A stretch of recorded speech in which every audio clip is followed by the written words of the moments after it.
여러분, 혹시 이런 생각 해보신 적 있으세요? 약이라는 게 그냥 아픈 걸 낫게 하는 걸 넘어서 우리의 행복까지 만들어주기 시작한 거, 과연 언제부터였을까요? 오늘 이야기에서는요, 바로 그 흥미로운 변화의 과정을 한번 따라가 보려고 합니다. 본격적인 얘기를 시작하기 전에 먼저 한번 생각해 볼까요? 혹시 지금 화면에 나올 약들 주변에서 드시는 분들을 보셨거나 아니면 직접 드셔본 경험이 있으신가요? 네, 바로 이런 약들이죠. 혈관 건강을 지켜주는 고지혈증 약 스타틴부터 마음의 안정을 주는 프로작, 또 자신감을 찾아주는 프로페시아, 그리고 요즘 정말 화제인 비만 치료제 위고비까지 이제 이런 약들은 우리 생활에 정말 깊숙이 들어와 있어요. 바로 여기서부터 의학의 엄청난 변화가 시작된 겁니다. 약이 더는 생존만을 위한 방어수단이 아니라 우리의 삶을 훨씬 더 좋게, 더 풍요롭게 만들어주는 도구가 된 거죠. 자, 그럼 그 놀라운 변화가 시작된 지점으로 같이 한번 가보시죠. 먼저 시간을 거슬러 올라가서요, 약이 오로지 생존을 위한 방패였던 시절부터 살펴보겠습니다. 옛날에는요, 의학의 목표가 정말 딱 하나였어요. 죽음의 문턱에서 사람을 구해내고 정말 참기 힘든 고통을 덜어주는 것.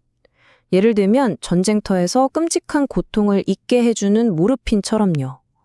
그게 그 시절 의학이 할 수 있는 전부이자 최선이었죠. 20세기 중반만 해도 그랬어요. 한 의사 앞에 정말 절망적인 상태의 환자가 있었습니다. 온몸이 뻣뻣하게 굳는 류머티즘 관절염 때문에 걷는 건 고사하고 그냥 자리에서 일어나는 것조차 불가능했죠. 당시로서는 정말 손쓸 방법이 없는 병이었어요.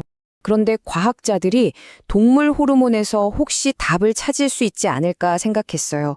와, 근데 그 과정이 진짜 상상을 초월합니다.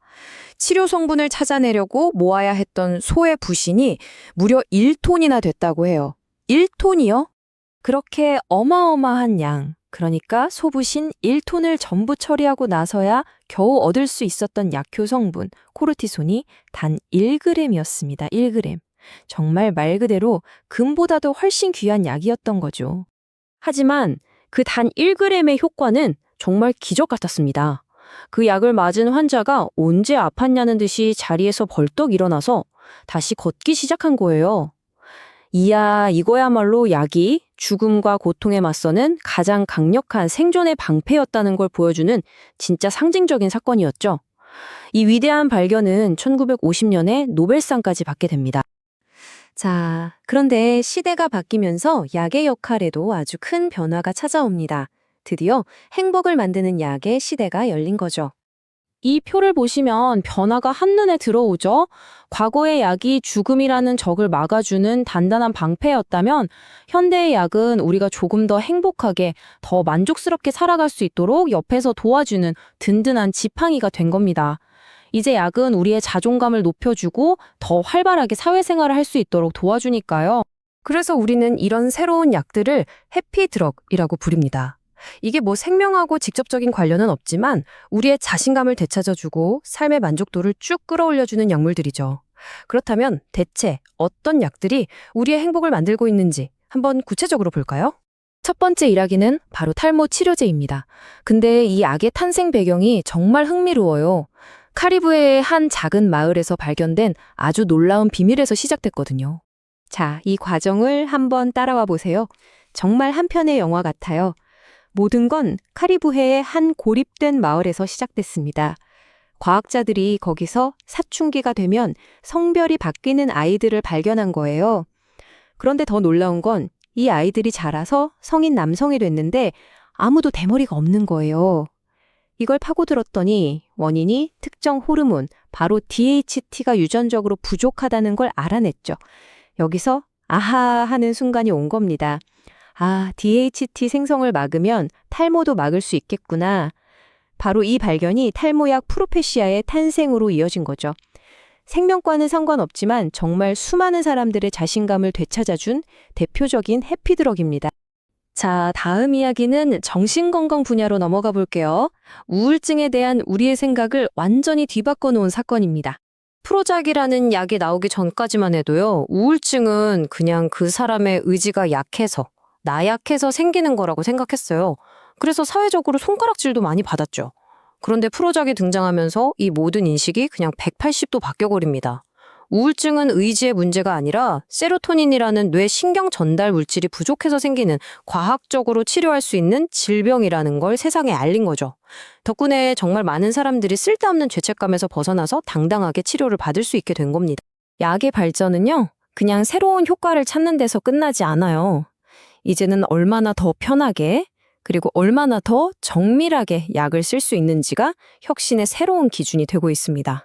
약을 만드는 기술이 어떻게 발전해 왔는지 보면요. 19세기에는 아편 같은 식물에서 직접 성분을 뽑아냈고요. 20세기에는 화학 기술로 스테로이드처럼 아예 새로운 물질을 만들어냈죠. 그리고 지금 21세기는 유전자나 미생물을 이용하는 바이오 의약품의 시대가 활짝 열렸습니다. 바로 이런 기술 발전이 또 하나의 놀라운 변화를 가져왔습니다. 이제 약의 가치를 따질 때 단순히 효과만 보지 않아요. 매일 약을 써야 하는 환자의 편의성이 효과만큼이나 중요한 기준이 된 거죠. 요즘 정말 핫한 비만 치료제가 딱 좋은 예입니다. 초기에 나온 삭센다라는 약은 효과는 좋았지만 매일 주사를 맞아야 했거든요. 좀 번거로웠죠. 그런데 그 뒤에 나온 위고비는 이걸 주 1회로 획기적으로 줄였습니다. 한번 생각해 보세요. 매일 맞던 주사를 일주일에 딱 한 번만 맞으면 된다면 삶의 질이 얼마나 달라지겠어요? 이게 바로 현대의약품이 가고 있는 또 하나의 중요한 방향입니다. 자, 오늘 이야기를 정리해보면요. 약은 생명을 지키는 방패에서 시작해서 이제는 우리의 행복을 위한 지팡이가 되었습니다. 탈모 고민을 덜어주고 우울감에서 벗어나게 도와주고 또 더 편하게 건강을 관리할 수 있게 해주고 있죠. 마지막으로 이 질문을 한번 던져보고 싶습니다. 앞으로 우리의 행복은 과연 어디까지 약에 기대게 될까요? 그리고 약으로 얻는 행복과 스스로 노력해서 얻는 행복 사이에서 우리는 어떤 균형을 찾아야 할까요? 이 질문에 대한 답을 각자 한번 고민해 보시면 좋겠습니다. 오늘 이야기는 여기서 마치겠습니다.